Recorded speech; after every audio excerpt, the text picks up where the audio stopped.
이사야 44장 21절입니다. 21절부터 45장 7절까지입니다. 우리 어저께 말씀을 드린 것처럼 오늘 본문인 44장 24절서부터 48장까지는 구원자, 이스라엘의 구원자 고레스를 세워서 일하시는 하나님에 대한 이야기입니다. 이것은 이제 이사야서 2부의 전체 메시지가 우리를 도우시는 하나님이라는 주제인데, 그 가운데 어떻게 도우시느냐 하는 것을 고레스를 세우신다 하는 것을 말하고 있고, 고레스를 세운다는 것은 다른 말로 하면은 바벨론이 멸망한다 하는 것을 의미하는 겁니다. 이 고레스를 세우시는 하나님 말을 하면서 아주 중요한 내용을 말을 하죠. 오늘 본문은 아니지만 어제 말씀에서도 그렇고 42장 특히 그렇게 이야기를 했고요. 이 여호와의 종을 세우시는 하나님, 그러니까 고레스라는 역사적인 인물을 세우심으로써 여호와의 종을 세우시고 그분을 통하여서 이방인들까지 구원을 하시는 이것이 사실임을 증명하는 거죠. 고레스를 세우신 것 보니까 예수님 오신다고 한 것도 그것이 역사적으로 사실이네, 이렇게 믿도록 만드는 구조를 가지고 있어요. 그래서 이 고레스와 여호와의 종이 함께 나옵니다. 그래서 혹자들은 이 여호와의 종이 고레스 아니냐 이렇게 말하는 사람들도 있지만, 이제 여호와의 종 노래가 나오는 네 본문을 쭉 읽어보면은 고레스하고는 전혀 달라요. 고레스가 할 수 없는 일들을 말을 하고, 특히 이 죄사함 이야기를 합니다. 고레스는 그냥 이방 왕으로서 이스라엘 해방만 시킨 건데, 그것이 여호와의 종에 가면은 죄를 사하고 죄에서 해방하는 것으로 가는 거거든요. 자, 어쨌든 그런 일을 하는 고레스를 세우시는 하나님에 대한 이야기가 오늘 본문이 이제 시작이 되는 겁니다. 근데 이제 그 중에 21절로 23절은 사실은 오늘 문단이 아니라 어제 문단하고 연결되는 거예요. 그래서 이제 왜 오늘 문단으로 했는지는 알 수 없으나 짐작컨대 분량 때문일 것이다라고 짐작만 하는 거죠. 자, 21절로 23절, 여기는 내가 너를 구속하였다라고 하는 말씀인데요. 이것은 44장 1절로 8절하고 유사한 내용입니다. 우상의 허무함과 그 숭배자들의 어리석음을 지적하신 뒤에 자기 백성들에 대해서 다시 말씀을 하시는 그런 내용입니다. 우상과 다른 하나님을 보여주는 그런 말씀이죠. 그러면서 이 일을 기억하라라고 해요. 40장 이후에 반복해서 강조하는 것, 그건 너는 누구며 나는 너에게 누구냐 하는 겁니다. 그게 21절에 또 나오죠. 야곱아 이스라엘아 이 일을 기억하라. 너는 내 종이니라. 너는 누구냐 하는 거죠. 너는 내 종이니라. 내가 너를 지었나니 나는 너에게 누구냐. 이 하나님과의 관계, 하나님과 나의 관계, 하나님과 이스라엘의 관계, 하나님과 우리의 관계, 이걸 지금 계속 강조하면서 이 일을 기억하라 하는 거예요. 너는 내 종이고 나는 너를 지은 자다. 창조주다. 그 창조주가 택한 자가 바로 너다. 이스라엘아 너는 나에게서 잊혀지지 아니하리라. 이 21절의 구조가 너는 이 일을 기억하라. 너는 기억하라. 나는 잊지 않는다. 너는 누구고 나는 누구냐. 이 이야기를 하고 있어요. 그러니까 이게 신앙에서 우리도 똑같습니다. 어제도 말씀드린 것처럼 이스라엘의 문제가 뭐냐면 지금 바벨론의 나라가 망하고 성전이 완전히 파괴되고 포로가 됐다는 거잖아요. 근데 이 성전을 중심으로 한 신앙생활을 했고, 성전이 마치 하나님이고 법궤가 하나님인 것처럼 생각을 할 정도로 성전 우상 숭배, 성전이 우상이 될 정도였는데, 그 실예가 사무엘상 4장에 나오죠. 그 블레셋과 싸울 때 하나님이 우리를 돕지 않아서 우리가 졌다, 이렇게 결론을 내렸어요. 결론은 좋았죠. 정말 하나님이 안 도왔기 때문이죠. 그런데 그 결론에 대한 그럼 어떻게 할 것인가가 잘못됐어요. 그러면 하나님 앞에 회개하고 이렇게 가야 하는데 자기들의 잘못된 것을 법궤를 가지고 오자. 왜? 법궤가 하나님이라고 생각. 이게 웃기는 일이죠. 하나님은 형상을 만들지 말라고 그랬는데 무슨 놈 물건을 가지고 하나님이라고. 왜냐하면 그 앞에서 늘 제사하고 거기 피 뿌리고 대제사장이 거기 들어가고 하니까 이게 신성시 돼버린 거예요. 그래서 법궤를 가지고 나갔는데 망했죠. 그 법궤 뺏기고. 근데 법궤를 뺏겼는데 법궤를 뺏어간 블레셋이 그 뺏어간 곳에서 이상한 일들이 계속 일어나는 겁니다. 블레셋의 신 다곤이 넘어져 가지고 목이 날아가고 막 무슨 전염병이 생기고. 이게 지금 이 본문도 마찬가지예요. 우상과 대비하는 하나님은 어떤 분이냐 할 때, 하나님은 네가 아무리 바벨론 포로로 잡혀가서 성전이 완전히 불타 없어져 버리고 그러니 마치 성전이 없으니 하나님이 죽은 것처럼, 하나님이 안 계시는 것처럼 생각하는 너희지만 이거 기억해라. 나도 잊지 않는다. 나는 여전히 너의 하나님이다. 나는 여전히 너를 지은 창조주다. 성전이 불타고 안 타고 이건 상관없는 거다. 오늘날도 마찬가지예요. 서부중앙교회가 만약에 불이 타서 없어지면 그럼 하나님은 없는 건가요? 그런 건 아니죠. 이거 예배당이야 있으나 마나 이거 있어도 되고 없어도 되고, 교회가 더 부흥하면 이보다 더 크게 짓는 거고, 교회가 만약에 그 주저앉으면 이거 어디다 팔고 조그마한 어디 가서 학고방 같은 걸 해야죠. 운영하기도 힘든데. 이게 예배당은 그냥 건물일 뿐이에요. 근데 오늘날도 한국 교회 성도들은 성전 우상 숭배, 성전 신앙, 성전 우상이 너무 심해요. 이 교회당, 예배당은 성전이 아닙니다. 이제 우리 교회에서는 성전이라는 말을 잘 안 쳐. 우리 교회 온 지 얼마 안 되는 분들, 성경 공부를 안 한 분들 빼놓고는 이 성전이라는 것이 없어요. 신앙에는, 신약에는. 자, 어쨌든 다시 와서, 그러니까 성전도 불타고 이스라엘도 완전히 망했고 포로로 잡혀갔는데 너는 기억해라. 나도 안 잊는다. 너는 내 종, 나는 너의 하나님. 이게 아주 중요한 이야기를 하는 거예요. 우리 삶이 어려워지면 하나님은 안 계시고 우리 삶이 잘 되면 하나님은 계시고 이런 거 아니다. 그런 거고 똑같은 거예요.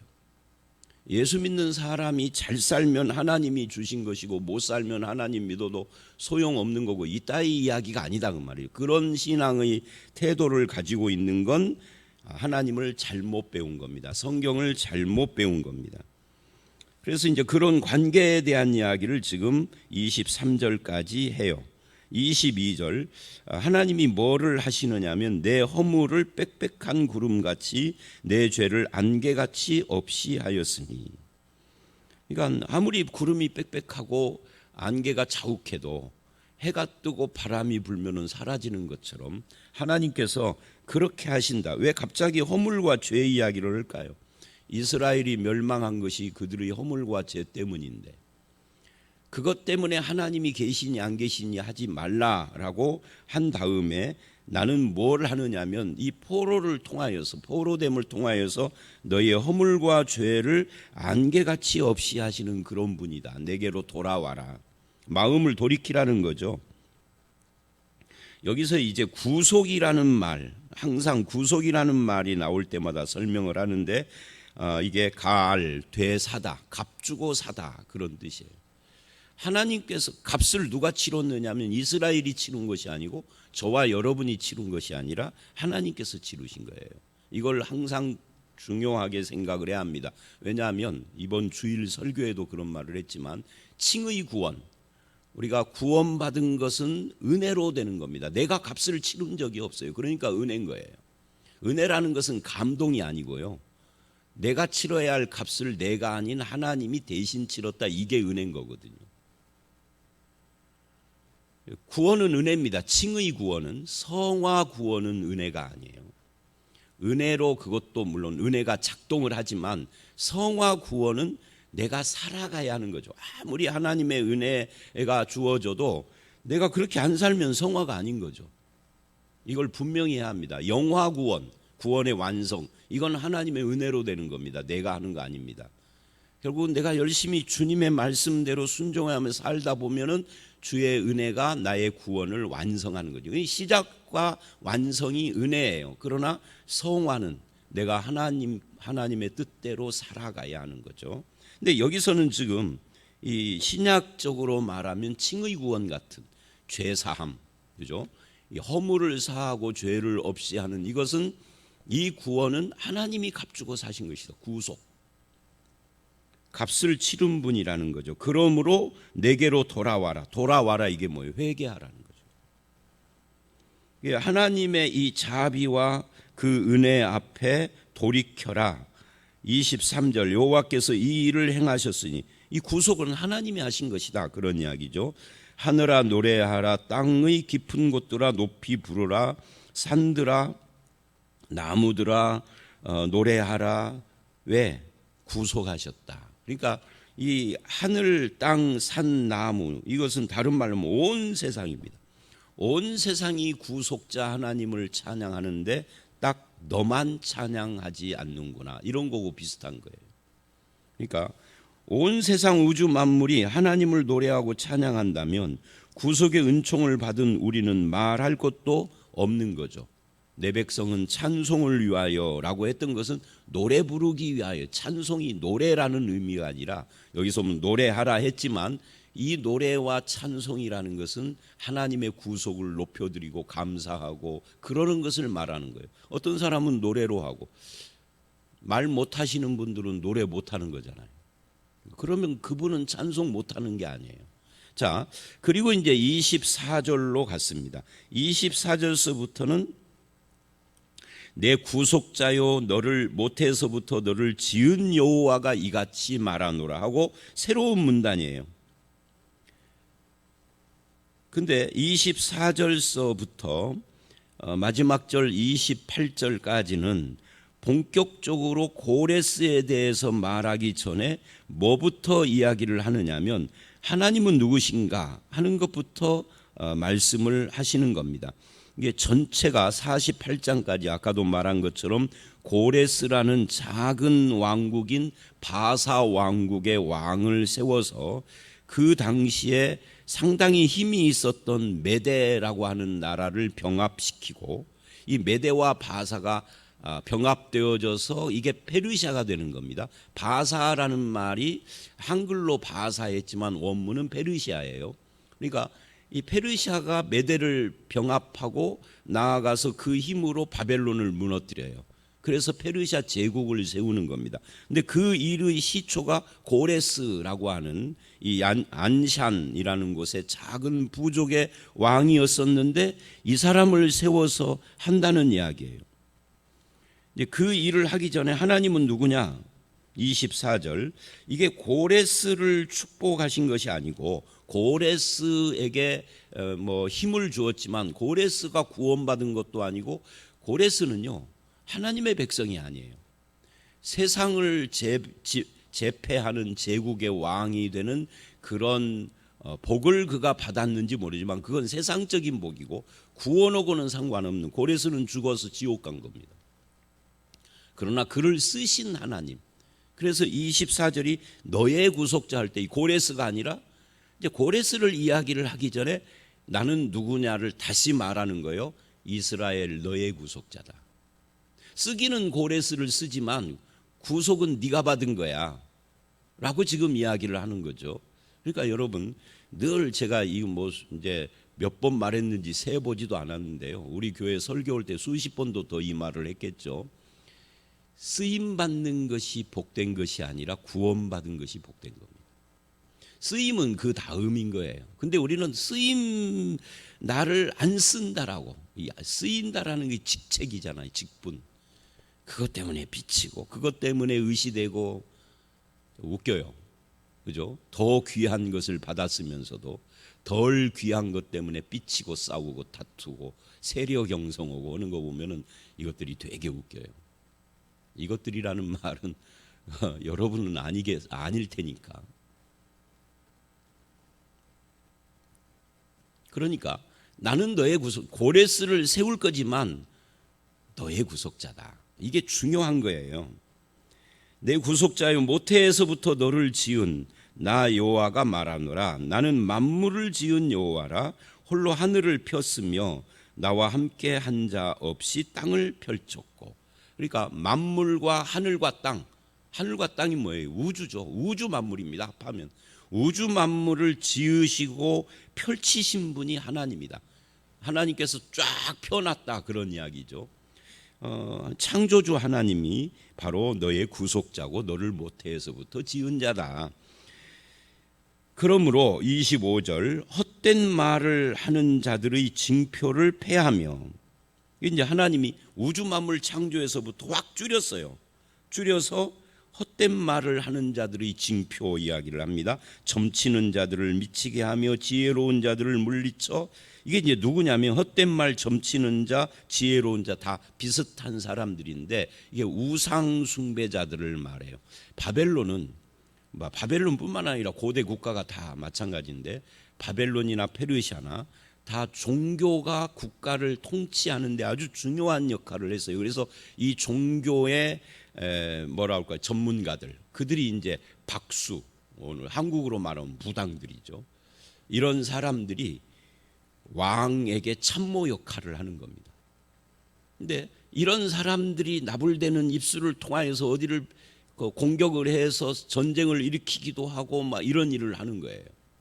근데 그런 자들의 징표와 점치는 것과 이런 것들을 다 폐하고 어리석게 하며, 심지어 점치는 자들은 미치게 하며, 그러니까 저들의 말들이 아무 쓸데없는 헛된 이야기들이다 하는 것을 보여주신다는 거죠.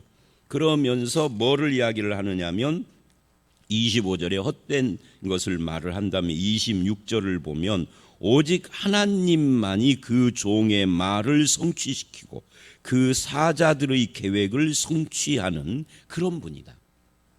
그러니까 우상은 아무것도 못하는 것을 다시 이야기를 한 겁니다. 저들의 말은 헛된 것이다. 하나님만이 역사 속에서 뭘 말하고 성취하시는 분이다. 예루살렘에 대하여 이르기를 거기 사람이 살리라. 이게 말이 안 되는 이야기죠. 왜냐하면 불이 타서 없어져 버렸는데, 아예 그냥 도시 자체가 사라져 버렸는데 거기 어떻게 다시 사람이 사느냐. 꿈도 꿀 수 없는 거예요. 승냥이들만 득실거리는 그런 곳이 됐는데, 근데 하나님이 말씀하셨으니 되는 거죠. 언제요? 포로된 지 70년 만에, 이사야 시대로부터는 170년 후에. 그러니까 지금 이게 170년 후에 일어날 일을 말하고 계시는 거죠. 그리고 그것이 실제로 일어난 것이 에스라서죠. 에스라, 느헤미야. 이게 포로가 귀환해서 예루살렘 성전을 세우는 것이 에스라고, 성벽을 건축하는 것이 느헤미야서잖아요. 그러니까 이루어지는 거예요. 유다의 성읍에 대하여 중건되리라. 그 다 마찬가지입니다. 그러니까 하나님은 말만 하는 관념 속의 신이 아니라 실제 역사 속에 개입하여 움직이시는 분이다. 또 기품에 대하여는, 이 기품은 강물을 말합니다. 강물을 마르라. 내가 내 강물들을 마르게 하리라. 이 강물 마르는 이야기를 왜 갑자기 할까요? 이스라엘이 해방돼서 그 수천리 길에서부터 돌아오는, 수만리 길에서 돌아오는 그 길을 가로막는 모든 것들을 하나님께서 평탄케 한다는 이야기를 이렇게 하는 겁니다. 이게 40장에 외치는 자의 소리여, 높은 곳은 낮추고 낮아진 골짜기는 메우고 해서 평탄케 하라 했잖아요. 그 이야기가 여기서 짧게 이렇게 나오는 거죠. 이 돌아오는 이스라엘의 길을, 그 환경을 평탄케 해서 인도하신다는 거죠. 그리고 고레스에 대하여는 이르기를 내 목자라, 그가 나의 모든 기쁨을 성취하리라. 하나님의 목자로서 하나님이 기뻐하는 일을 하는데, 그 기뻐하는 일이 뭐냐? 예루살렘 성과 성전을 중건하라는 명령 내리는 거죠. 고레스가 한 일은 이것밖에 없어요. 명령하는 일. 근데 이 고레스의 명령이 바로 하나님이 글을 쓰시는 거죠.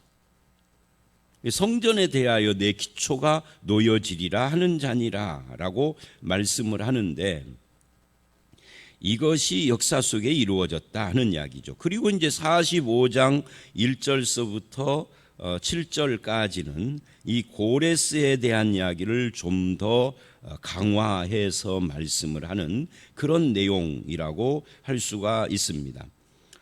오늘 본문 이제 1절 이하를 더 봐야 되겠습니다만은 24절서부터 45장 7절까지의 고레스를 세우는 이 본문에서 이 부분의 특징 두 가지가 나와요. 하나는 뭐냐면 나는 여호와다라는 말이 계속 반복되고요.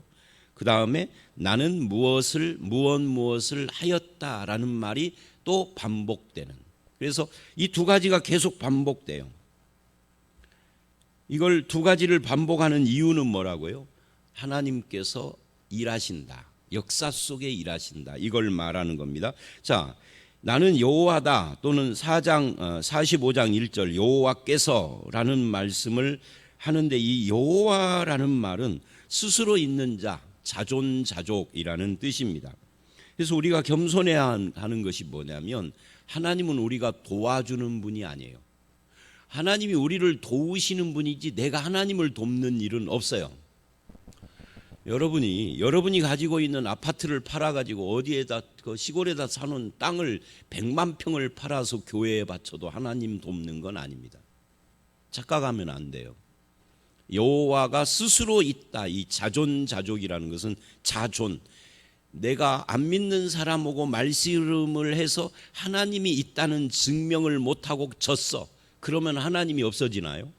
그런 건 아니에요. 내가 하나님의 존재를 도와줘야 있는 게 아니에요. 자존이라는 게 스스로 존재하는 분이에요. 하나님은 누가 만들었나요? 하고 어리석은 질문하는 사람이 있어요. 하나님은 자존하시는 분입니다. 스스로 존재하시는 분이에요. 그러니까 신이죠. 만약에 하나님을 누가 만들었다면 하나님이 아니고 만든 그분이 하나님인 거죠. 그럼 그 하나님은 누가 만들었나? 이건 질문이 계속 쳇바퀴 도는 이야기예요. 성경은 하나님은 여호와다. 즉 자존하시는 분이다. 그리고 자족, 이 말은 말하면 스스로 족하다라는 이야기인데 족이라는 말이, 그러니까 저와 여러분이 뭘 도와줄 일이 없는 거죠. 하나님을 내가 돕는다라고 생각하는 사람은 교만한 사람이에요. 우리가 생명을 바쳐 순교를 해도 하나님을 돕는 건 아닙니다. 착각하면 안 돼요. 그러니까 헌금도 하지 말고 순교도 필요 없다 이야기를 하는 게 아닙니다. 그런 뜻이 아닙니다. 그것이 하나님을 돕는 행위가 아니다는 이야기. 다른 의미를 가지고 있는 거죠. 의미가. 자, 다시 이 여호와라는 말이 그래서 그런 의미인데 스스로 있는 자, 또 약속에 신실한 분, 변함이 없는 하나님 이런 뜻을 가지고 있는데 그래서 우리가 겸손해야 된다 그 말이죠. 이 여호와에는 언약의 하나님이라는 뜻을 갖고 있어요. 한 번 약속한 것은 영원하다. 그리고 하나님이 그 하나님의 열심으로 그걸 반드시 이루신다. 이런 뜻을 갖고 있어요. 그래서 겸손할 뿐만 아니라 낙심하지 말고 우리도 변치 않아야 하는 거죠. 또 그분이 세상을 창조하고 만물을 움직이기도 하고 명령하고 섭리하고 경륜을 가지고 역사하시는 그분이죠. 그분이 나를 구속하고 만들고 만물을 창조하신 분이다. 그래서 이제 그런 이야기를 쭉 하는 거예요. 그분이 그 기름 부음 받은 고레스에게 말씀을 하십니다. 내가 그의 오른손을 붙들고 그 앞에 열국을 항복하게 하며 내가 왕들의 허리를 풀어. 이게 지금 뭐냐면 고레스가 세상을 정복하는 것을 표현하고 있는 겁니다. 근데 고레스가 세상을 정복하는데 주어가 내가예요. 하나님이라는 거죠. 하나님이 하게 하며 하리라. 하나님이 하신다 하는 내용을 말하고 있는 거죠. 2절 내가 너보다 앞서가서, 여기서 너는 고레스입니다.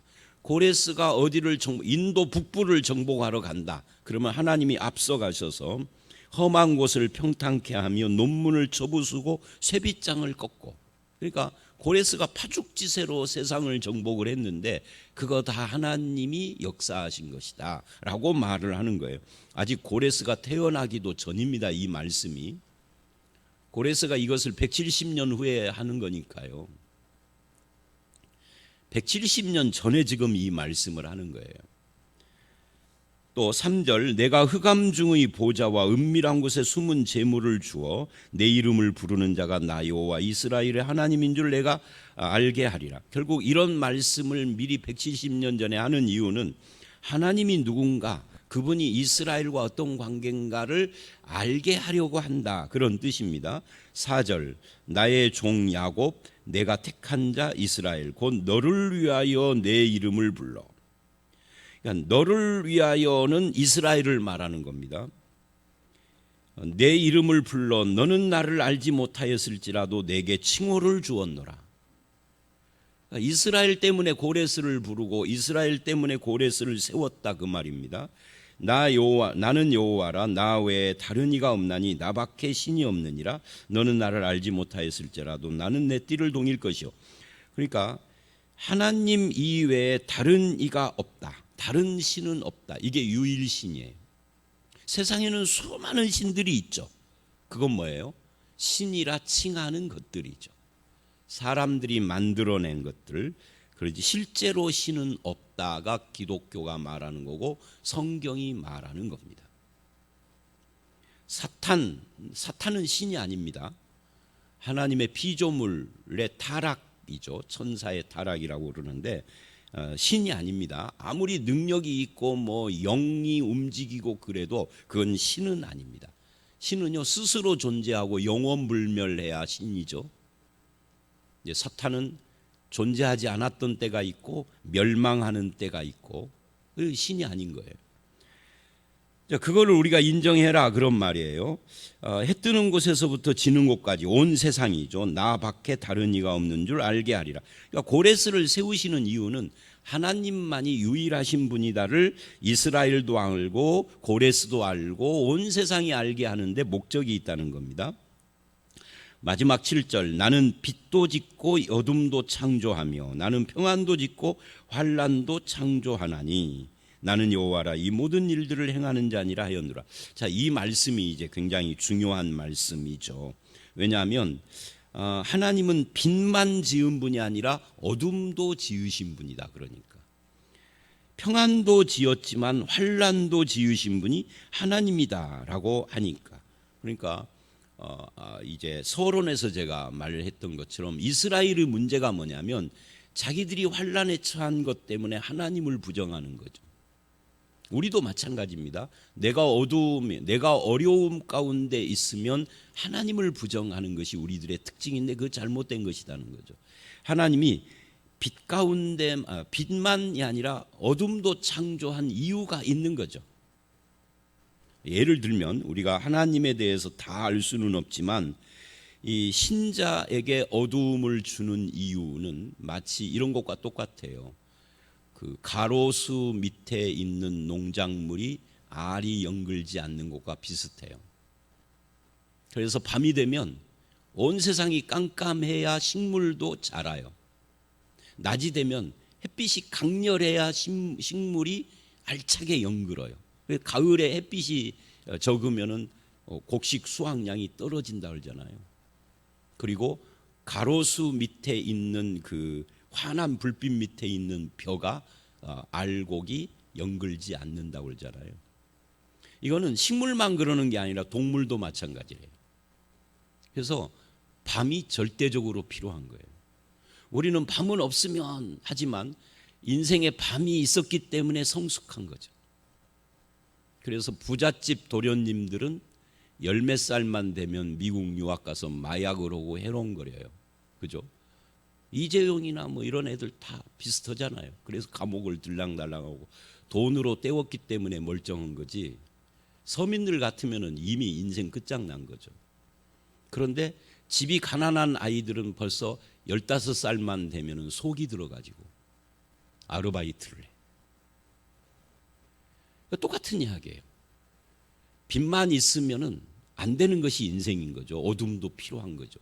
평안만 주면은 망하는 것이 인생인 거죠. 환난도 적절해야 제대로 자라는 것이 인생이에요. 우리가 살아온 인생을 우리가 잘 몰라. 그런 면에서 맨날 평안만 구하는 하나님께서는 아시는 거예요. 자, 이것이 왜 여기 갑자기 나오느냐면 이스라엘의 환난이 갖고 있는 의미와 그것의 주관자가 하나님인 것을 말하고 있는 겁니다. 그리고 이제 고레스를 보내서 거기서 해방시키겠다는 거죠. 때가 되니 하나님의 뜻과 때를 따라서 역사하시는 분을 말하고 이 모든 일을 행하는 자가 나다라고 7절에서 결론을 내렸습니다. 그런 의미에서 우리는 신자는 어둠 속에서도 하나님의 생명을 누리고 환난 속에서도 하나님이 주시는 힘으로 일어서는 자라고 할 수가 있는 겁니다. 자, 오늘 말씀 여기까지입니다. 오늘 말씀 전체는 고레스를 세우신 하나님이 이스라엘 너에게 누구냐? 나는 너의 구속자다. 너는 이것을 기억해라. 너는 내 종이가. 고레스를 종으로 세웠지만 실은 진짜 종은 너다. 이렇게 이야기를 하고 있는 그런 하나님의 말씀, 우리에게도 해당돼서 예수 안에서 우리가 하나님의 백성이요 하나님의 종이요 하나님이 택하시고 구속하신 값주고 사신 존재라는 이것을 빛 가운데서 인정하지만 어두움 가운데서도 인정하고 평안 가운데서도 감사하지만 환난 가운데서도 이 일을 믿고 기억하고 그리고 감사해야 한다. 이걸 기억하라 그러잖아요. 그런 삶을 살아가는 저와 여러분들이 다 되시기를 주의 이름으로 축원합니다. 함께 기도하겠습니다. 하나님, 이스라엘과 하나님의 관계를 이야기하면서 너는 나에게 누구고 나는 너에게 누구인지를 기억하라라고 말씀을 하셨습니다. 하나님은 세상 만물을 창조하실 뿐만 아니라 그 가운데 우리를 택하시고 구속하여 너는 내 것이라 말씀하시며 너는 내 종이라 말씀하셨습니다. 고레스 같은 역사적 인물을 세우셔서 일하시는 하나님이지만 그러나 그 모든 것도 하나님의 백성인 우리를 위하여서 하시는 것임을 말씀하셨습니다.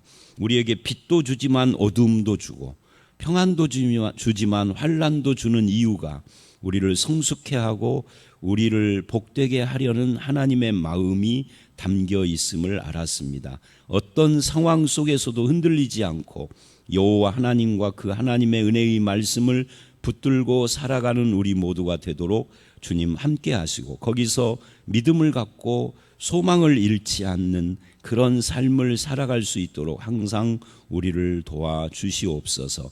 예수님 이름으로 기도드렸사옵나이다. 아멘.